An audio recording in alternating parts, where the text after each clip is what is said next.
महाराष्ट्र के विधान परिषद चुनाव में शरद पवार के साथ बड़ा खेल हो गया है। 11 सीटों पर हुई वोटिंग में एनडीए ने 9 सीटों पर जीत दर्ज की है, जबकि महाविकास अघाड़ी के खाते में केवल 2 सीटें आई हैं, जिसमें सबसे चौंकाने वाली बात ये है कि शरद पवार के समर्थित उम्मीदवार जयंत पाटिल चुनाव हार गए हैं।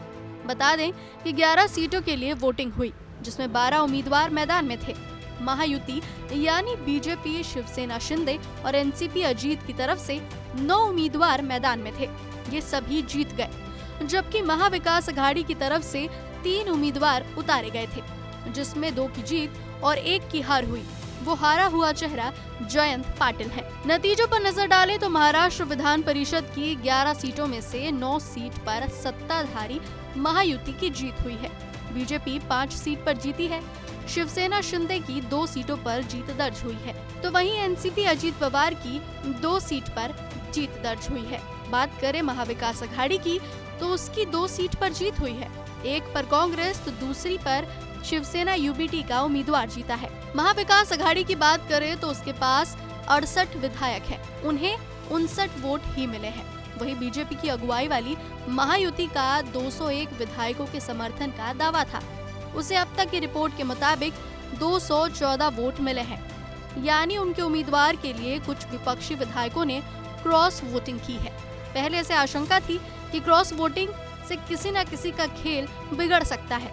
अब जब नतीजे आ गए हैं तो सबसे बड़ा झटका शरद पवार को लगा है। सीनियर पवार को यह झटका कोई और नहीं बल्कि उनके पुराने सहयोगी कांग्रेस ने दिया है। कांग्रेस के पास विधानसभा में कुल 37 वोट थे और उसे जीतने के लिए सिर्फ 23 वोटों की जरूरत थी। इसके बावजूद कांग्रेस ने सेफ साइड खेला। कांग्रेस ने अपने उम्मीदवार प्रज्ञा सातव के पक्ष में 25 विधायकों से वोट कराए। कांग्रेस ने प्रज्ञा सातव के लिए अलॉट 25 विधायकों को छोड़कर बाकी विधायकों की कोई खोज खबर नहीं ली, जिसके बाद मतदान के दौरान कांग्रेस के 7-8 विधायकों ने क्रॉस वोटिंग कर दी। कहा जा रहा है कि कांग्रेस के 5 विधायकों की क्रॉस वोटिंग अजीत गुट के पक्ष में हुई है। अब वो विधायक कौन कौन से हैं, इसकी तलाश तो जारी है, लेकिन एक बात तो तय है, इस खेल में चाचा शरद पवार पर भतीजे अजीत पवार का गेम भारी रहा।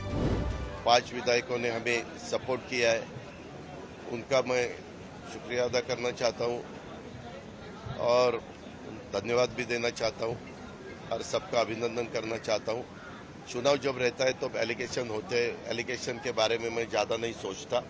अपना काम करने का, विकास करने का और विकास के रास्ते से आगे जाना। यानी कांग्रेस ने शरद पवार का खेल बिगाड़ा और अजीत पवार ने मौका लपक लिया और एमएलसी की जंग में चाचा पर भारी पड़ गए। महाविकास अघाड़ी में कांग्रेस और उद्धव गुट की 1-1 जीत हो गई, लेकिन शरद पवार के कैंडिडेट की हार हो गई। अब देखना है कि कांग्रेस विधायक की क्रॉस वोटिंग आने वाले विधानसभा चुनाव में कितना असर डालती है। क्या महाविकास अघाड़ी में फूट पड़ने वाली है, ये तो वक्त ही बताएगा। इस खबर को लेकर आपकी क्या प्रतिक्रिया है, ये हमें कमेंट कर जरूर बताएं और देश दुनिया की तमाम बड़ी खबरों के लिए देखते रहिए एबीपी लाइव।